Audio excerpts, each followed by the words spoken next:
बाद मुझे एक और भयंकर बीमारी हुई, टिटनेस, और उस बीमारी में मेरी मृत्यु हो गई। हॉस्पिटल से डॉक्टर ने डेड बॉडी को डिस्चार्ज करके मेरे भाई के हाथ में दे दिया, ले जाइए, अब ये नहीं बची है, खत्म हो गई है।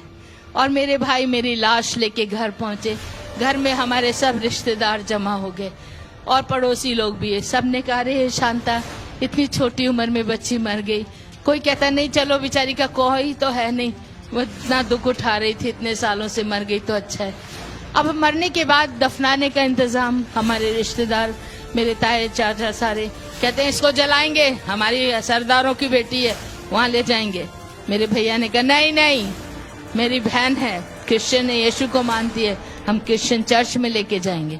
दोनों में लड़ाई शुरू हो गई और चाचा लोग सब नाराज होके चले गए। उसके बाद मेरे भाई एक पादरी साहब के पास गए, दिल्ली के बिशप बने थे बाद में वो, पहले उस समय पादरी थे, पादरी एरिक विक्टर जोनाथन। उनको जाके, एंग्लिकन चर्च है, उनको बोला मेरी बहन को दफनाने के लिए आपके कब्रिस्तान में जगह मिलेगी। उन्होंने कहा हमारे यहाँ तो जिनका चर्च में मेंबरशिप होती है उनके लिए ही जगह होती है। मेरे भाई ने कहा चलो मेंबरशिप जो भी रहती है आप ले लो, मेरे बहन को अपने कब्रिस्तान में जगह दे दो, जो भी पैसा लगेगा मैं दूंगा। पादरी साहब हमारे घर आए, आके मेरी लाश को देखा। लाश को देखने के बाद कहते हैं इसको नहला पिला के ही तो कपड़ा डालेंगे, कफन ले जाएंगे कब्रिस्तान में, तो मैं ऐसा करता हूँ इसी में मैं बपतिस्मा भी दे देता हूँ, ताकि कोई पूछे तो मैं बता सकूंगा कि मैंने बपतिस्मा दिया। और उन्होंने हमारे घर में एक बड़ा वाटर टैंक था, उसमें बपतिस्मा भी दे दिया और कफन बॉक्स लेके आ गए, कपड़े सफ़ेद ला के मुझे पहना दिया गया और मेरी लाश को सजा के रख दिया। ये सब करते देखा बाद में, अरे बाप रे, टाइम तो हो गया, अभी तो कब्रिस्तान नहीं ले जा सकते, रात हो गई है, आज की रात लाश को ऐसे रहने देते हैं, कल सवेरे लेके जाएंगे। और ये कह के पादरी और उनके साथ आए चर्च के मेंबर दुआ करके चले गए। उनके जाते ही हमारे आस पड़ोस के लोग जो बैठे थे वो भी धीरे धीरे उठ के चले गए।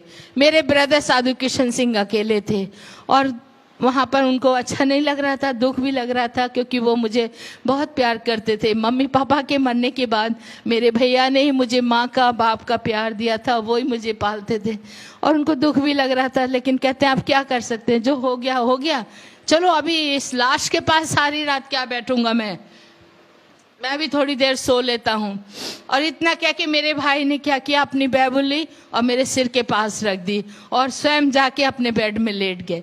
लेटने से पहले उन्होंने कहा प्रभु जी जो कुछ तूने किया अच्छा किया है, आगे जो तेरी मर्जी है कर, मेरी बहन की आत्मा को तेरे हाथों में सौंप देता हूँ। जैसे ही उन्होंने प्रभु को समर्पण किया करके और जाके वो सो गए, उनके सोते ही प्रभु ने अपना काम शुरू कर दिया। हालेलुया। अचानक मेरे रूम में एक बड़ी लाइट आई और लाइट के बाद दो एंजल दो तरफ आके खड़े हो गए, मेरे बेड के एक इस तरफ एक इस तरफ। और उन एंजलों ने, एक ने मेरा ये हाथ पकड़ा, दूसरे ने ऐसे हाथ पकड़ा। मैं बड़ी हैरान, मैं ये क्या है, इतने बड़े बड़े स्वर्गदूत क्या करने जा रहे हैं। और वो मुझे उड़ा के इसी तरह उठा के स्वर्ग की ओर ले चले। हालेलुया। बहुत सुंदर लग रहा था वो दृश्य, बादलों पर इस तरह मैं चल नहीं रही थी, हवा में उड़ रही थी। हालेलुया। और वो स्वर्गदूत मुझे बहुत सुंदर जगहों से घुमाते, बहुत खूबसूरत बगीचों में से लेकर तरह तरह के फल फूल और बड़ी सुंदर सुंदर लाइटें, रोशनियां जो इस संसार की नहीं स्वर्ग की थी मैंने देखी। और वहाँ बहुत से लोग सफ़ेद वस्त्र पहने, सिरों पर सोने के मुकुट लगे, प्रभु की महिमा स्तुति आदर सम्मान कर रहे।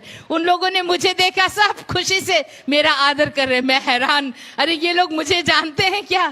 और वो उनको देखते देखते फिर प्रभु का दास लोग, स्वर्गदूत लोग मुझे एक बड़े से सोना का भवन था उसके सामने ले गए। वहाँ की सड़कें भी सोने की थी और उसमें चलकर हम उस बड़े हॉल के सामने खड़े हुए जाकर, और हॉल का दरवाजा अपने आप खुल गया, वो भी सोने का दरवाजा। अंदर देखा तो बहुत रोशनी, पूरी लाइट से भरा हुआ था। और फिर लाइट को थोड़ा ऐसे करके अंदर जाके देखती हूँ, इधर भी 12 सिंहासन, इधर भी 12 सिंहासन, उन पे कोई बैठे हुए थे। बीचों बीच में एक बहुत बड़ा सोने का सिंहासन था और उस सिंहासन पे यीशु मसीह बैठा था। हालेलुया। और मुझे उनके सामने ले जाके खड़ा कर दिया गया। पवित्र पवित्र सामर्थ्य परमेश्वर, युगानुयुग जीवता परमेश्वर, ऐसे तरह था कि मैं वहाँ पर प्रभु के दूतों के द्वारा उनकी महिमा को सुन रही थी। जब मुझे सामने प्रभु के चरणों में रख दिया, स्वर्गदूत मुझे रख के पीछे हट गए और प्रभु का हुक्म सुनने के लिए सब लोग शांति हो गए, ऐसे देख रहे थे। मैं नीचे पैरों को देख रही थी प्रभु के, और मेरा मन खुशी से झूम रहा था। अरे वाह, मैं कितनी भाग्यशाली हूँ, मुझे सीधा स्वर्ग में प्रभु के चरणों में आना पड़ा है। और उसी वक्त प्रभु ने मेरी तरफ देखा और कुछ बोलना चाहते थे, लेकिन मैंने सोचा मैं भी प्रभु का चेहरा पहले देखूं, और वैसे करके आंखें उठा के उनके चेहरे की ओर देखना चाहा, लेकिन उनका चेहरा नहीं देख सकी। वहां पर एक बड़ा सा सूरज चमक रहा था, हालेलुया, और उनके इतनी रोशनी थी कि मैं यीशु के मुखमंडल को नहीं देख पाई। लेकिन उसी वक्त एक बड़ा मीठी आवाज से प्रभु ने मुझे मेरा नाम लेके पुकारा, कहा, बेटी शांता, तुझे ये जीवन मैं वापस लौटाता हूँ। तू दुनिया में जा और जाके सबको बता मैं ही जिंदा खुदा हूँ और मैं बहुत जल्दी आने वाला। हालेलुया। ये था, मुझे प्रभु ने दोबारा जीवन दिया। अपना सिर, मेरे सिर पे प्रभु ने अपना हाथ रखा और मुझे नीचे की ओर धकेल दिया, और मुझे ऊपर से एकदम नीचे गिरना शुरू हुआ, और गिरते गिरते गिरते गिरते एकदम नीचे पहुंची। जैसे ही मैंने पैर जमीन पे रखे, आंखें खुल गई। आंखें खोल के देख रही हूँ मैं कहाँ हूँ, कहाँ आ गई। देखा तो वो मेरा ही बेडरूम था, लेकिन कैसे गिरी हूँ, कहाँ से गिरी हूँ। फिर ऊपर की तरफ देखा तो ऊपर आकाश खुला हुआ नजर आ रहा था। हालेलुया। पूरी हमारे छत खुली हुई और ऊपर से एक बड़ी लाइट मेरे ऊपर फोकस हो रही थी, जैसे कोई ऊपर से बड़ी लाइट जला के मेरे ऊपर चाहे वो कर रहा है, और वो स्वर्ग तक वो लाइट जा रही थी। और उसे देखते मैं जोर जोर से अपने भाई साधु किशन सिंह को बुलाना शुरू कर दिया, भैया जल्दी आओ, भैया देखो स्वर्ग खुला है, प्रभु जी मुझे वापस दुनिया में छोड़ के जा रहे हैं। उन्होंने मेरी आवाज़ नहीं सुनी। मैं उनके पास जाके उनको उठाया, भैया उठो, भैया उठो। मेरे भाई आंखें बंद करके बोलते, कौन है तू, कौन डिस्टर्ब कर रही। मैं क्या, मैं शांता। कहते, ले शांता तो मर गई है, उसकी लाश उधर पड़ी है, तू कौन है, अपना नाम बता। मैं क्या, भैया मैं मर गई थी लेकिन अभी जिंदा हूँ, क्योंकि यीशु मसीह ने मुझे जिंदा किया। उनको कहानी जैसी वो लगा, सपना जैसा लगा। मैंने कहा, आप आंखें तो खोलो, मैं इधर खड़ी हूँ। उन्होंने आंखें वैसे मल के मुझे देखा, और उस समय रोशनी नहीं थी रूम में, 4 o'clock मॉर्निंग, अर्ली मॉर्निंग का टाइम था। मेरे भाई ने जैसे ही मुझे देखा, वो सफ़ेद कपड़े ना कफन वाले पहने हुए थे, और उस कपड़ों से एक तरह की लाइट निकल रही थी, क्योंकि आत्मा का वो था मेरे ऊपर वरदान। और जैसे ही मेरे भाई ने मुझे देखा, वो डर के उठ के दूसरी तरफ जाके खड़े हो गए। कहते, तो रुक जा, तू शैतान है, भूत है, भूतनी बन के आ गई है, मेरी बहन मर गई है, भूतनी बन के आ गई है। वो कहते हैं, शैतान चली जा यहाँ से। मैं क्या, भैया मैं शैतान नहीं, शांता हूँ, आपकी बहन हूँ। लेकिन उनको विश्वास नहीं हो रहा। वो जल्दी से गए मेरे बिस्तर पे, जहाँ पे मेरी लाश पड़ी थी, वहाँ से चादर हटा के देखते हैं वाइट चादर है, लेकिन मेरा शरीर वहाँ नहीं था, मैं मतलब मेरा लाश नहीं है। वो मेरी लाश को ढूंढ रहे हैं इधर उधर रूम में। मैंने कहा, भैया आप वो क्या ढूंढ रहे हैं, मैं तो आपके पीछे खड़ी हूँ, मुझे देखो। कहते, तू खड़ी हो जा, दूर रहे, मेरे से पास मत आ। मैं क्या, हाँ क्यों, क्या बात है। तो उनको लग रहा था कि मैं भूतनी हूँ। बाद में कहते, मैं छू के देखूंगा, क्योंकि भूत के तो शरीर नहीं होता है, उसको पकड़ो तो हाथ में नहीं आता है ना। तो उन्होंने कहा, मैं छू के देखूंगा। मैंने कहा, ये लो देखो। मैंने ऐसे हाथ कर दिया, मेरे भाई ने डरते डरते मेरा हाथ पकड़ा। हाथ पकड़ते ही उनके हाथों में मेरा उंगलियों का स्पर्श हुआ, और वो कहते, अरे सच में तू तो शांता ही है। मैं क्या, वही तो मैं कह रही हूँ, मुझे यीशु मसीह ने जिंदा किया है। इतना सुनते मेरे भाई उसी वक्त नील डाउन होके प्रभु का धन्यवाद करने लगे, और मैंने उनको सब बताया स्वर्ग में कैसे कैसे मैंने क्या देखा और प्रभु ने कैसे मुझे वापस भेजा है। वो कहते, मैं पादरी को जाके बता के आता हूँ, नहीं तो उन्होंने कब्र खुदवा देनी है। वो दौड़े दौड़े गए पादरी क्या। पादरी कहता, अरे भाई इतना जल्दी, अभी तो टाइम लगेगा, कब्र खुदवाएंगे, थोड़ा ठहरो। कहते, नहीं अभी आपकी कब्र की जरूरत नहीं है। क्यों? मेरी बहन को यीशु मसीह ने जिंदा कर दिया। पास्टर बड़े हैरान होके मेरे भाई को देख के कहते, साधु जी आप रात को सो गए थे क्या? कहते, हाँ सोया तो था। हाँ वही तो आपने सपना देखा होगा, कहाँ मरी हुई जिंदा हुई होगी। कहते अरे नहीं, सच बोल रहा हूं, वो सपना नहीं है, सच्चाई है, मेरी बहन जिंदा है, आप चल के देखो। और पादरी साहब को खींच के लेके आए, चलो चल के देखो। पास्टर ने आके मुझे खड़े देखा, आंखें खुली की खुली रही। कहते अरे ये शांता कल लाश पड़ी थी, आज खड़ी हुई है। हालेलुया। और मैंने कहा पास्टर जी, प्रभु ने मुझे भी जीवन दिया है। ओ बड़े खुश हो गए। कहते हैं इस बाइबल से मैंने हजारों बार प्रचार किया। 4 दिन का मरा हुआ लाजर यीशु मसीह ने जिंदा किया, जारस की बेटी को यीशु ने जिंदा किया, और विधवा के बेटे को। वो यीशु कल और आज हमेशा हमेशा एक जैसा है। जो 2000 साल उसने पहले काम किए, क्या वो आज नहीं कर सकता है? हालेलुया। वो आज भी कर रहा है और भी करता रहेगा। वो युगानी युग एक सा है ईश्वर। हालेलुया। उसी दिन मैंने सबके सामने गवाही दी। पादरी ने निकल के लोगों को बुला लिया, ए लोगों सुनो, कल जो बच्ची मर गई थी ना इस घर में, वो जिंदा हो गई है। इतना सुनते ही हमारे पड़ोसी, हमारे रिश्तेदार सब भाग भाग के दौड़ के आए, ऐ शांता मरी हुई जिंदा हो गई, जिंदा हो गई। अरे रात को लड़की मरी थी, सवेरे जिंदा। और सब ने आके मुझे देखा। और मेरे प्यारे बहन और भाइयों, उस दिन प्रभु ने मुझे वो मजदूरी में लगा दिया जो मैं देख के उसने स्वर्ग से भेजा। जा और जाके बता। मैंने सब लोगों को एक बात बताई, यीशु मसीह ही जिंदा खुदा है। स्वर्ग में और कोई दूसरा खुदा है ही नहीं, और वो फिर जल्दी आने वाला है।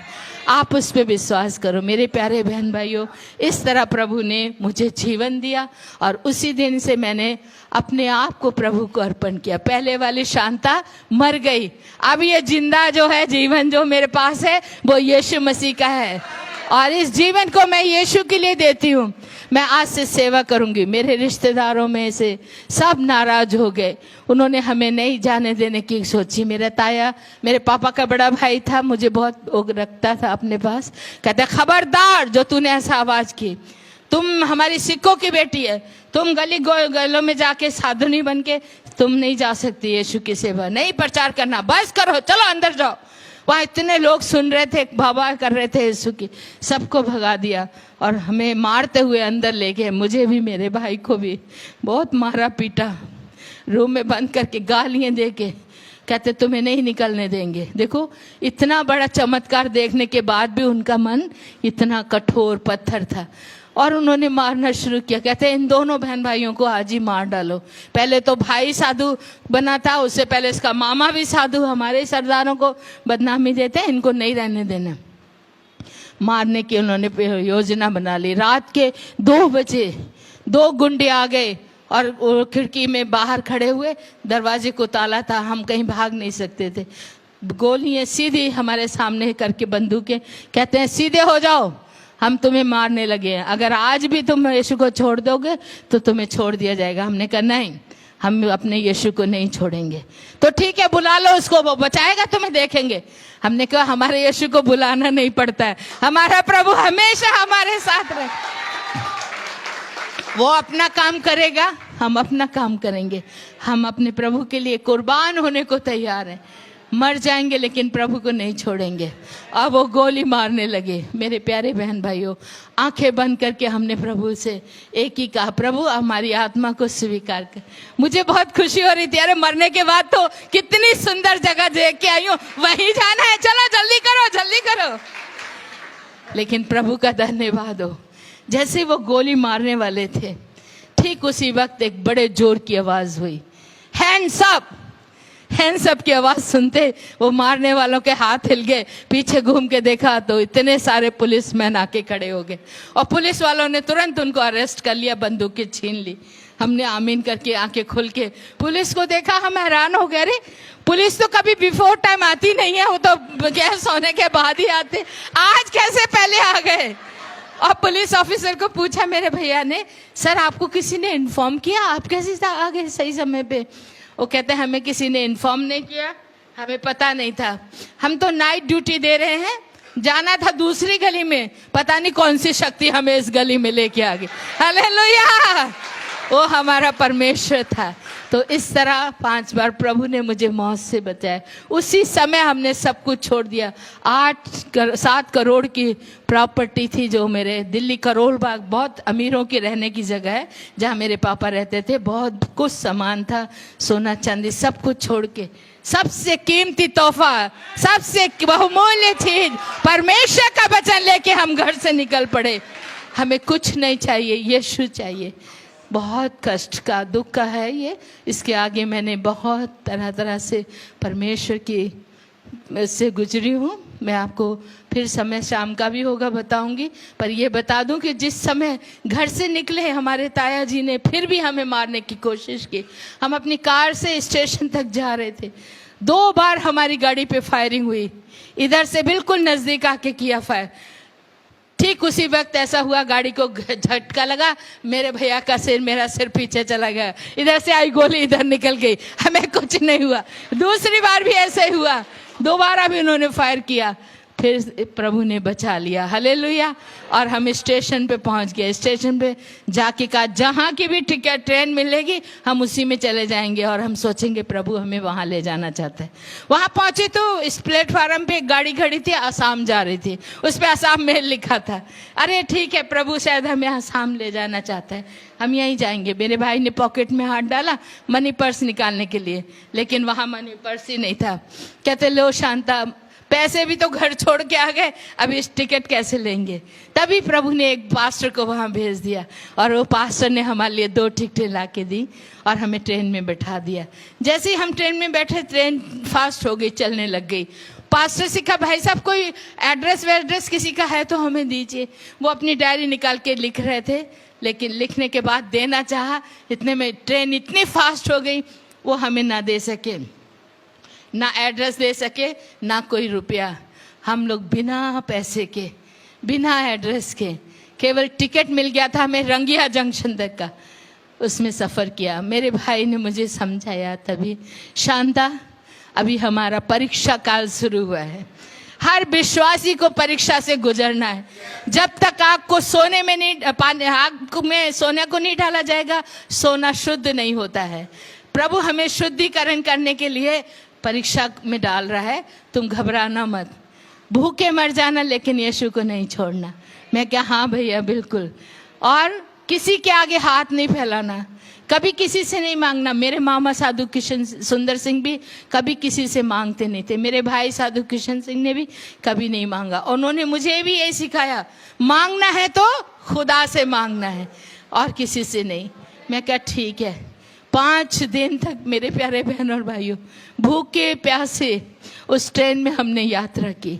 दूसरे लोग खाना खाते थे, हम आंखें बंद करके बैठ जाते थे या उठ के दूसरी साइड चले जाते थे, लेकिन किसी से खाना नहीं मांगा। इस तरह पानी पी के, वो भी टेप का पानी, ट्रेन में गंदा जड़ा होता है वो ही पीते थे। उन दिनों में ये बोतलें वगैरह नहीं होती थी, वो ही पी के बड़ा मुश्किल था। 2-4 आने पैसे भी नहीं थे जिससे हम एक चाय या बिस्कुट भी ले सके। एक अमीर का बच्चे, इतना कष्ट उठाना बहुत असंभव मुश्किल होता है, लेकिन मैं प्रभु का धन्यवाद करती हूँ, उसने मुझे जिंदा रखा और ताकत दी।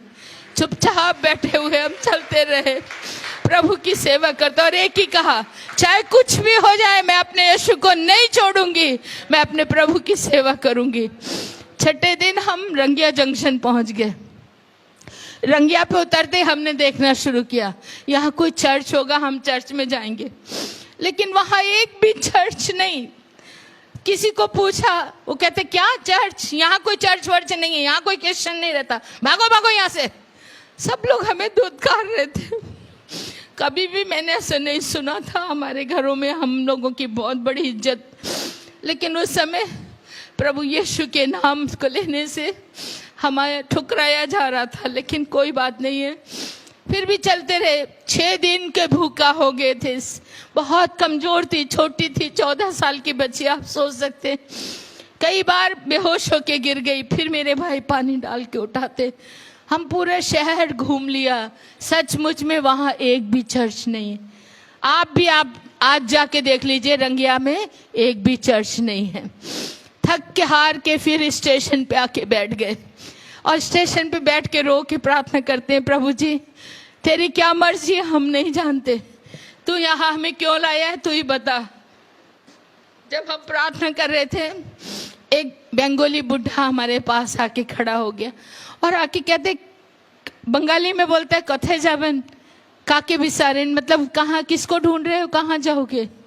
तो मेरे भैया ने कहा यहाँ कोई चर्च या कोई क्रिश्चियन बंदा है।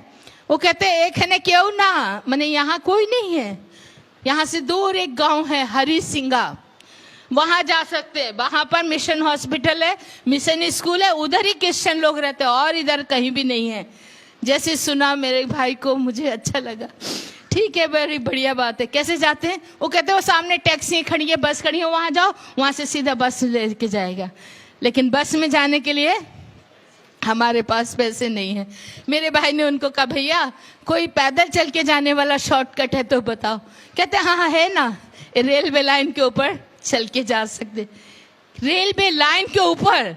कहते हाँ। कितना होगा? नहीं ज्यादा नहीं है, 10 किलोमीटर ही है। क्या बोला? ज्यादा नहीं है, 10 किलोमीटर। जो घर में अमीरों के घरों में पले बड़े बच्चे, क्या जिनके पास कार है, 2-2 कारें मेरे पापा ने मेरे लिए, मेरे भाई के लिए छोड़ी थी, कभी हम पैदल नहीं चले।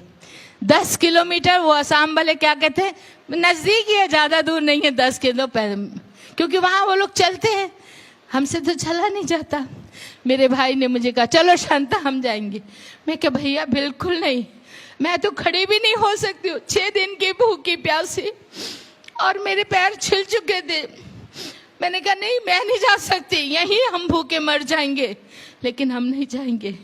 मेरे भाई ने कहा हमारा यीशु जिंदा खुदा है, वो भूखे मरने नहीं देता है। शेर के बच्चे तो भूखे मर जाएंगे, लेकिन प्रभु अपने बच्चों को भूखे मरने नहीं देता। हालेलुया। और कहते आओ हम तेरे लिए प्रार्थना करेंगे। मेरे भाई ने मुझे खड़ा करके मेरे सिर पे हाथ रख के मेरे लिए प्रार्थना की, ऐ पिता मेरी बहन को शक्ति दे, ये कमजोर है, बच्ची है, ताकत दे कि हम उस गांव तक जाएं और तेरे लोगों से मिलकर तेरी महिमा कर सके। जैसे प्रार्थना हुई उसी वक्त आत्मा का अभिषेक उतरा। हालेलुया। और मैं उछलने लगी, एकदम मैं खड़ी हो गई। मैं क्या हाँ भैया अभी ठीक हूँ, चलो चलती हूँ, और चलना शुरू कर दिया। और कहाँ, वही रेलवे लाइन के ऊपर बड़े बड़े पत्थरों पर चल के, कांटे और बिच्छू भरे रास्तों पर, बहुत मुश्किल था। उसी सफर पर चलते जा रहे, चलते चलते कितनी बार मेरा पैर फिसल गया, गिर गए, कांटे चुभे पैरों में, पत्थर से कट गया, गिरते ही चोट लगी, हाथ पैर घुटने छिल गए, वहां से भी खून बह रहा है, सिर पे ट्रैक पे गिरी, ट्रैक लगा सिर पे, यहाँ से भी खून बह रहा था, पूरा खून ही खून बहता जा रहा था, और फिर भी मैं चलती जा रही थी। मेरे भाई ने मुझे देखा, मेरी आंखों से आंसू बह रहे थे। कहते शांता ये तो गलत कर रही है तू। मैं क्या, ये तेरी आंखों से आंसू क्यों निकल रहे? प्रभु का वचन में क्या लिखा है? याकूब 1 अध्याय 2 पद में लिखो, पर देखो वहां लिखा है, ऐ मेरे भाइयों जब तुम्हें तरह तरह की परीक्षाओं से गुजरो तो तुम क्या करना? आनंद मनाना। हालेलुया। मेरे भाई कहता है आनंद मनाओ, खुशी मनाओ, नचो ते गाओ। मैं क्या, ऐसी हालत में कौन गा सकता है, कौन नाच सकता है? मेरे भाई कहते हैं हम करेंगे, चलो हम लोग गाना गाते जाएंगे। मुझे उठाया, मेरे पैरों में बिल्कुल बहुत छाले पड़ चुके थे, जोंकें भी लगी हैं, वहां से हमें बहुत जोंकें होती है रास्तों पर, इतनी मोटी मोटी जोंकें, पूरा पैरों से खून बह रहा था। हम चलते जा रहे, हमारे खून के पैरों के निशान बनते चले जा रहे थे। साधु सुंदर सिंह मेरे मामा जी जब लद्दाख तिब्बत में गए थे, बर्फ के ऊपर उनके खूनों के पैरों के निशान, तो उनको ब्लीडिंग फीट अपोस्टल का नाम से जाना जाए। आज मैं और मेरे भाई कभी उसी रेलवे लाइन पर खून के निशान पड़े हुए हैं जहां से हम चल के गए। रात के 12 बजे जाके उस गांव में पहुंचे, बहुत मुश्किल था। पहुंचने के बाद एक घर को दरवाजा जाके खटखटा, भाई साहब दरवाजा खोलिए। बाहर क्रॉस का निशान था, इसलिए हमने सोचा एक जरूर क्रिश्चियन घर है। दरवाजे पे आवाज दी, नहीं खुला। फिर मैं चिल्लाई, aunty ji, mummy ji, please दरवाजा खोलो। फिर उनको ऐसा लगा रे कोई बच्ची की आवाजें खोलते हैं, नहीं तो आसाम में जल्दी कोई नहीं निकलता है, रात को सब डरते हैं, और कई आतंकवादी शक्तियां हैं वहां पर, अल्फा वगैरह, वो लोग रात को आते हैं, तो इसलिए मुश्किल था। मेरे भाई ने कहा भाई साहब दरवाजा खोलो। जैसे ही मेरी आवाज गई तो उन्होंने दरवाजा खोला, और दरवाजा खोल के वो दोनों हस्बैंड वाइफ दरवाजे में आ गए। आते ही कहते हैं कौन है आप, कहाँ से आए हैं? मेरे भाई ने कहा मेरी बहन शांता, मैं साधु किशन सिंह, हम लोग साधु सुंदर सिंह के भांजा और भांजी हैं। जैसे ही बोला साधु सुंदर सिंह के भांजा भांजी हैं, उस भाई ने तुरंत मेरे भाई को गले लगा लिया, और उस माँ ने मुझे, अरे साधु सुंदर सिंह के रिश्तेदार, आइए आइए, आपका स्वागत है, अंदर आइए। और अंदर ले जाके उन्होंने लाइट में रोशनी, मतलब लालटेन की रोशनी में जब हमारे पैरों को जख्मी देखा, शरीर में जगह जगह खून बहते देखा, वो कहते क्या हुआ, किसी ने मारा पीटा? हमने कहा नहीं, हम लोग पैदल चल के आए। कहाँ से? रंगिया से हरिसिंगा तक। बाप रे, इतना मुश्किल रास्ता, आप लोग कैसे बच के आ गए? हमने कहा हमारा यीशु लेके आया, हालेलुया, नहीं तो हमें आना मुश्किल था। उन्होंने गर्म पानी से हमारे पैर वगैरह धोए, दवाई लगाई। बाद में वो माँ मुझे कहती, बेटी कुछ खाना खाया तुमने? मैं कहा नहीं, खाना नहीं खाया। कब से नहीं खाया? मैं क्या आज 6 दिन हो गए। क्या 6 दिन से खाना नहीं खाया? मैं कहा 5 दिन ट्रेन में थे, कुछ नहीं मिला, आज रंगिया जंक्शन पे पूरा भूखे पड़े रहे। वो सुन के रोने लगे, कहती मैं अभी खाना बनाती हूँ। हमने कहा अभी रात के 2 बज गए, 2:30 बज गए, अभी रहने दो, कल सवेरे खाएंगे। वो कहती नहीं, मैं अभी बनाऊंगी। उसी रात को उस बहन ने खाना पका के हमें खिलाया, हालेलुया। इस तरह वहाँ आसाम में हम पहुँचे, और प्रभु ने हमें वहाँ पर बहुत जगह जगह पर बड़े दुखों के बीच से निकाल कर वहाँ पर हमारी सेवकाई को बढ़ाया। अभी भी हम वहीं हैं, और वहाँ पर हमारे पास अभी प्रभु ने एक आश्रम दिया है। भाई राय जाके देख कर आए हैं, और यहाँ से और भी 2-3 लोग गए, हमारे आश्रम को देखा। आज प्रभु ने हमें सब कुछ दिया है। मत्ती 6:33 में लिखा है, पहले परमेश्वर की राज और धर्म की खोज करो तो तुम्हें सब कुछ दिया जाएगा। तो मेरे प्यारे बहन और भाइयों, उस परमेश्वर ने बड़ी बड़ी संकट मुसीबतों से हमें बचाकर यहाँ तक लाया है, और आगे भी वो ही चलाएगा, क्योंकि वो जिंदा खुदा है, हालेलुया। और वो अपने लोगों की सुधि रखता है, कभी नहीं छोड़ता, कभी नहीं भूलता। आंखें बंद करेंगे, प्रार्थना में जाएंगे। अगर कोई चाहता है उनके लिए स्पेशल प्रार्थना हो, बीमार हैं या बे औलाद हैं, प्रभु ने मुझे वरदान दिया, किसी के बच्चे नहीं होते तो उनके लिए प्रार्थना करती हूँ तो तुरंत प्रभु देता है। बहुत सी गवाहियाँ हैं। ऐसे लोग भी मेरे से मिलना चाहें तो उनके लिए प्रार्थना करूँगी, और अभी अगर खड़ा होना चाहते हैं तो खड़ा हो जाएंगे। कोई बीमार है तो वो भी खड़े हो सकते। किसी नौजवानों में किसी को नौकरी की ज़रूरत है, समस्या है, या परिवार में लड़ाई झगड़ा, किसी भी तरह का दुख परेशानी है, आप खड़े हो सकते।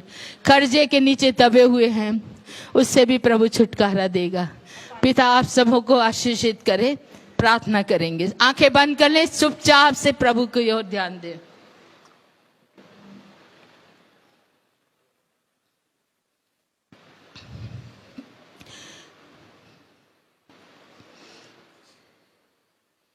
आइए हम आंखें बंद करेंगे और प्रभु से प्रार्थना करेंगे। इन सभी विषयों के लिए स्पेशल प्रार्थना, मेरे बाद में फिर पास्टर आएंगे, वो प्रार्थना करेंगे।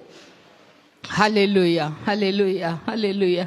सर्वशक्तिमान सृष्टिकर्ता पिता परमेश्वर, स्वर्ग और पृथ्वी का अधिकारी, हर तरह के अधिकार प्रभु आपके हाथ में सुरक्षित हैं, और आप हर तरह के दुखों से छुटकारा देने वाले, जीवन देने वाले, मुक्ति देने वाले, शांति देने वाले, पापों से क्षमा देने वाले, चंगाई देने वाले, जीवित समार्थी परमेश्वर।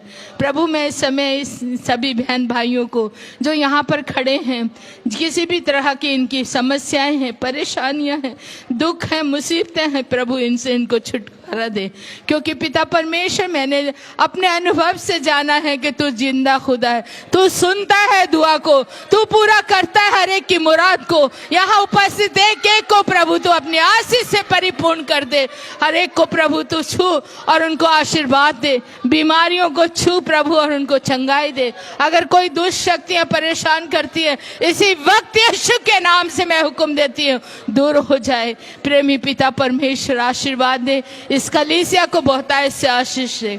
प्यारे पिता परमेश्वर, कलीसिया के पादरी साहब, सिस्टर और यहाँ जितने भी सेवक तेरे हैं, इन सभी सेवकों को प्रभु जी बहुतायत से आशीष प्रदान कर। इस प्रोग्राम में जितने लोगों ने सहयोग दिया उनके लिए भी प्रार्थना है प्रभु, उनको भी आशीषित कर। दयालु पिता परमेश्वर सबके साथ हो, अपने नाम की महिमा होने दे पिता परमेश्वर। अद्भुत चमत्कारी हाथों को रख, छू ले पिता, छू प्रभु हर एक को, एक एक के ऊपर तेरे करुणा का हाथ रख दे पिता, और ये चंगाई तेरी ओर से उतरे। यीशु मसीह तू महान जीवित परमेश्वर, दया कर प्रभु जी, दया कर। जो बहनें बांझ अपने आप को कहती हैं, कहलाती हैं, उनको तू छू प्रभु जी, अपनी आशीष से परिपूर्ण कर पिता परमेश्वर। वो भी संतान प्राप्ति करके प्रभु तेरे नाम को महिमा आदर सम्मान दे सके। थैंक यू जीसस, धन्यवाद प्रभु। प्रार्थना को सुनने के लिए तेरा धन्यवाद करती हूँ, यीशु मसीह के नाम से मांगते हैं, आमीन, हालेलुया।